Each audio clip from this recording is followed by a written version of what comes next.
नमस्कार, JP news से मैं संजय कुमार कर्ण लेकर आया हूँ जांच पड़ताल की इस कड़ी में अब की बार मेरे साथ संजय यादव वही हैं, धर्मनिरपेक्ष एकता मंच के संयोजक, खगड़िया ज़िला में पैक्स अध्यक्षों के जिला अध्यक्ष हैं। और अभी बदल गया है ट्रेंड थोड़ा सा।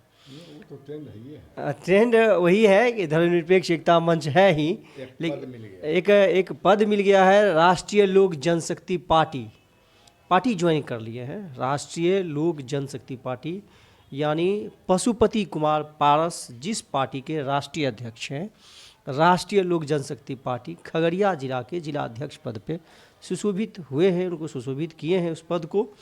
तो अब की बार आपको बहुत बहुत बधाई हो, आप राष्ट्रीय लोक जनशक्ति पार्टी खगड़िया के जिला अध्यक्ष बने हैं। साथ ही साथ मेरे चैनल पर आए हैं, इसके लिए भी धन्यवाद और बधाई भी। सबसे पहले इस कड़ाके के ठंड में आप यहाँ तक आए, इसके लिए हम राष्ट्रीय लोक जनशक्ति पार्टी की ओर से हम आभार व्यक्त करते हैं और आपको बधाई, आपके चैनल को भी बधाई देते हैं। चलिए, अभी हमारे देश के गृह मंत्री माननीय अमित शाह जी राज्यसभा में क्लियर बोलते हैं, बातचीत के लहजा से पता चलता है कि वे कमेंट कर रहे हैं। क्या कर रहे हैं? तो कमेंट करना है तमाम लोगों को ये उनके स्टेटमेंट पर कि अंबेडकर अंबेडकर अंबेडकर क्या करते हो। भगवान का नाम इतना बार यदि भगवान का नाम लेते तो 7 जन्मों तक स्वर्ग में स्थान की प्राप्ति होती। तो इस स्टेटमेंट को आप किस रूप में लेते हैं? सबसे पहले इस देश के जो माननीय गृह मंत्री जी हैं, उन्होंने लोकसभा और राज्यसभा में जो शब्द का प्रयोग किए, लगातार किए, विपक्षी लोग अंबेडकर अंबेडकर अंबेडकर अंबेडकर के रट लगाते हैं। अगर इतना रट ये लोग भगवान का लगाते तो 7 जन्म तक स्वर्ग में चले जाते। हम इस टिप्पणी का जो आदरणीय गृह मंत्री ने हमारे भगवान कहिए, 85% लोगों का जो है संविधान निर्माता भारत रत्न डॉक्टर बाबा साहेब भीमराव अंबेडकर के प्रति इस तरह की टिप्पणी गृह मंत्री द्वारा किए, उसका खगड़िया जिला राष्ट्रीय लोक जनशक्ति पार्टी घोर निंदा करती है। और हम आदरणीय अमित शाह से को कहना चाहते हैं कि आप गृह मंत्री हैं, उसी संविधान के बदौलत आप तरीपार थे और आप गृह मंत्री हैं, वो बाबा साहब का देन है, वो किसी भगवान का देन नहीं है। तरीपार होते हुए भी आप गृह मंत्री बने, वो बाबा साहब का संविधान का देन है। लेकिन हम कहना चाहते हैं देशवासियों से कि चुनाव के समय में भी जो वो कहते थे कि अब की बार 400 पार, इसलिए कहते थे कि 400 पार अगर हम होंगे तो संविधान को नए सिरा से हम निर्माण करेंगे, और आज वो बता रहे हैं। तो हम तो आदरणीय चिराग पासवान जी से, आदरणीय मांझी जी से, आदरणीय नीतीश कुमार जी से हम ये कहना चाहते हैं कि आप अपना स्थिति स्पष्ट कीजिए कि आप अंबेडकरवादी हैं या आप गोलबर्कर और गोडसेवादी हैं। आपको रास्ता तय करना होगा। चिराग जी को भी रास्ता तय करना होगा और जीतन राम मांझी जी को भी रास्ता तय करना होगा, और हमारे आदरणीय राष्ट्रीय अध्यक्ष हैं, इनको भी चुप्पी तोड़ना होगा कि आज जिस बाबा साहेब के ऊपर जिस तरह से टिप्पणी किया, वो पूरे देश के 85% मूल निवासी के लिए घोर निंदनीय है। हम खगड़िया जिला, आप अपने राष्ट्रीय अध्यक्ष माननीय पशुपति कुमार पारस को भी कहना चाहते हैं? हाँ, हम अपने राष्ट्रीय अध्यक्ष आदरणीय पूर्व केंद्रीय मंत्री पशुपति कुमार पारस जी से हम आग्रह करना चाहते हैं, हम उनसे निवेदन और प्रार्थना करना चाहते हैं कि अगर हमारे स्वर्गीय श्रद्धेय रामविलास पासवान जी आज सदन में रहते तो अमित शाह का हिम्मत नहीं था कि इस तरह का वो बात बोल लेते। बाबा साहेब भीमराव अंबेडकर को आदरणीय रामविलास पासवान जब यूपीए की सरकार में थे तो 96-98 में जो है बाबा साहेब का आदमकद प्रतिमा लगाने का काम रामविलास पासवान जी ने किया। और आज आदरणीय पारस बाबू आप उनके भाई हैं, आप अम्बेडकरवादी हैं, आप चुप्पी तोड़िए। चिराग जी से भी हम कहना चाहेंगे, मांझी जी से भी कहना चाहेंगे कि आप अम्बेडकरवादी हैं या गोलवलकर और गोडसेवादी हैं, इस पर आप स्थिति स्पष्ट कीजिए। और ये देश में 85% जो अम्बेडकरवादी लोग हैं, ये अमित शाह जी को माफ करने वाले नहीं हैं। हम ये मांग करना चाहते हैं अमित शाह जी से कि अविलंब देश की आम आवाम से माफी, डॉक्टर साहब भीमराव अंबेडकर के प्रतिमा के नजदीक जाकर के आप माफी मांगिए देश की जनता से।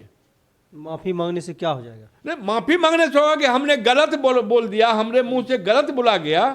क्योंकि हमारे जो धर्म में, हिंदू धर्म में है कि कोई बहुत बड़ा से बड़ा गलती अगर गांव समाज में करते हैं तो 5 समाज 10 समाज के बीच में कहता है कि पंच भगवान हमरा माफी दे दो। तो इस देश के 140 करोड़ जनता से जब वो माफी मांगेंगे कि हम गलत बोल दिए, तो हम समझे कि बाबा साहब के लिए सच्ची श्रद्धांजलि है। गलती मान के भी काम वही करेंगे? नहीं, गलती मान के भी काम वही करेंगे। चोर चोरी करते हैं लेकिन गलती मानते हैं तो समाज के लोग उसको बरी करते हैं, ये जान रहे हैं। ये वही भाजपा के लोग हैं कि मुख में राम बगल में छुरी। प्रधानमंत्री जी का अभी तक कहीं स्टेटमेंट आया है क्या? नहीं, प्रधानमंत्री जी भी चुप्पी हैं। अमित शाह जी गृह मंत्री हैं, ऐसे नहीं बोल दिए। हमको तो लगता है कि ये लोग इस बहाने ये चाहते हैं कि जितने एनडीए गठबंधन में सेकुलर चाहने वाले लोग हैं, चाहे वो नीतीश जी हों, चाहे वो नायडू जी हों, चाहे वो चिराग जी हों, चाहे वो मांझी जी हों, ये चाहते हैं कि ये तमाम लोग हमसे समर्थन वापस लें और 25 में मध्यावधि चुनाव करा करके उनके मन में है 1 नेशन 1 इलेक्शन का बात किए। लेकिन अब देखें कि लोकसभा में क्या हुआ। 272 जो सत्ता का अच्छी है, 272 भी नहीं पहुंच सका 269 में। ठीक है, विरोध में 198 मिला, लेकिन 272 भी आप लक्ष्य नहीं पार कर सके। तो वो चाहते हैं कि इस देश में अस्थिरता पैदा हो, इस देश में हिंदू मुस्लिम की राइट हो, और हिंदू मुस्लिम के राइट करा करके वो चाहते हैं कि भाजपा अकेले 2029 से पहले वो चुनाव कराना चाहते हैं। हमको जैसा इसकी एक्टिविटी से लगता है। देखिए, प्रधानमंत्री जी जब सदन में गए थे, नए सदन में, तो नए बार चुनाव के बाद तीसरी बार जब प्रधानमंत्री बनते हैं तो उसी संविधान को माथा में लगाते हैं, चूमते हैं। तो इसको तो संविधान को बहुत सम्मान किए थे। नहीं, तीसरी बार नहीं, सबसे पहले बार जब सदन में गए तो लोकसभा के जो सीढ़ी है, इस देश के लोकतंत्र का, संसद की सीढ़ी, जो लोकतंत्र का जो वहाँ एक संसद का सीढ़ी है, लोकतंत्र का आत्मा है पूरे देश का, वहाँ वो माथा टेके। अच्छा। और वो कहे कि संविधान, बाबा साहब के संविधान के बदौलत आज नरेंद्र मोदी यहाँ तक आया है। और आज नरेंद्र मोदी जी को भी चुप्पी तोड़ना चाहिए। लेकिन वो सदन का क्या नहीं, वो चुप्पी नहीं तोड़ेंगे, क्योंकि वो गोडसे और गोलवलकर के रास्ते चल करके आए हैं। इस देश के दलित, पिछड़ा और अल्पसंख्यक है, इनको वो गुमराह कर रहा है। वो सिर्फ सीधा कह रहा है कि अब संविधान का रक्षक हम हैं, संविधान का वो रक्षक नहीं है। अब वो नेहरू जी की बात करते हैं। हम कहना चाहते हैं आदरणीय प्रधानमंत्री जी को कि चाचा नेहरू ने इस देश को कुछ देने का काम किया है। हो सकता है कुछ गलतियां उनसे हुई होगी, लेकिन नरेंद्र मोदी जी, आप 10 साल, 11 साल, 5 साल अटल बिहारी वाजपेयी जी, 16 साल में आप देश के अधिसंख्य संपत्ति को बेचने का काम किया है। नेहरू जी बेचने का काम नहीं किया, नेहरू जी के बनाए हुए, नेहरू जी बनाए। और सबसे ज्यादा निंदनीय है बाबा साहब के प्रति जो टिप्पणी किया, वो सबसे निंदनीय है। हम घोर निंदा करते हैं। उसके साथ साथ हम यह भी निंदा करते हैं कि जिस तरह से संसद भवन के बाहर जो राहुल गांधी के ऊपर धक्का मुक्की किया गया, और वही भाजपा के लोग दूसरे तरह से इसको डाइवर्ट करके कि इस देश के जनता का दथी जो है वो डाइवर्ट हो जाए ध्यान तो वो राहुल गांधी के ऊपर जो है अटेम्प्ट टू मर्डर की जान मारने के नियत से भाजपा सांसद के ऊपर हमला किया, जबकि जो सांसद हैं ये राहुल जी हमला भी करते हैं। नहीं, राहुल जी हमला नहीं किए। तो कह रहे बीजेपी वाले राहुल जी हमला कर नहीं, बीजेपी वाले कहते हैं बीजेपी वाले में दम है। तो संसद भवन के चारों तरफ सीसीटीवी कैमरा लगा हुआ, सीसीटीवी कैमरा लगा के उनको देखे। उनका जो पहला घटना हुआ, जो सांसद कोई राजपूत है, टाइटिल राजपूत है, जात क्या हम नहीं जानते हैं, उन्होंने कहा कि राहुल गांधी आगे थे, पीछे से लोग धक्का मारे। मैंने राहुल गांधी धक्का नहीं मारे, पीछे से लोग राहुल गांधी में धक्का मारे। स्वाभाविक है, पीछे वाले लोग हमें धक्का मारेगा तो हम आगे जाएंगे।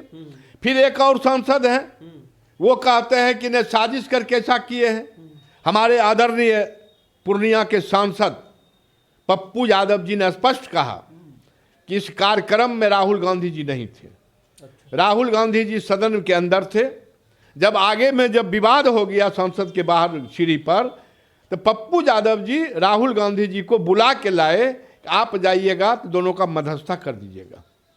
और ये साजिश के तहत बीजेपी वाले लोग चाहते हैं राहुल गांधी के ऊपर एफआईआर करके उसको जेल भेजना, और कोई मकसद नहीं है। जो राहुल गांधी के साथ जो घटना भाजपा के लोग किया है, हम उसका भी घोर निंदा करते हैं।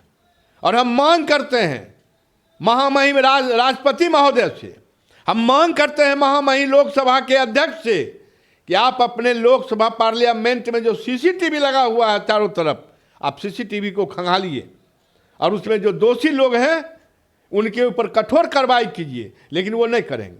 अभी से कुछ दिन पहले कौन अनुराग है, उन्हीं का सांसद, वो कहा कि देश के गद्दारों को गोली मारो सालों को, उस पर कोई कार्रवाई नहीं हुआ। इस देश के आम आवाम को सड़क पर आना होगा।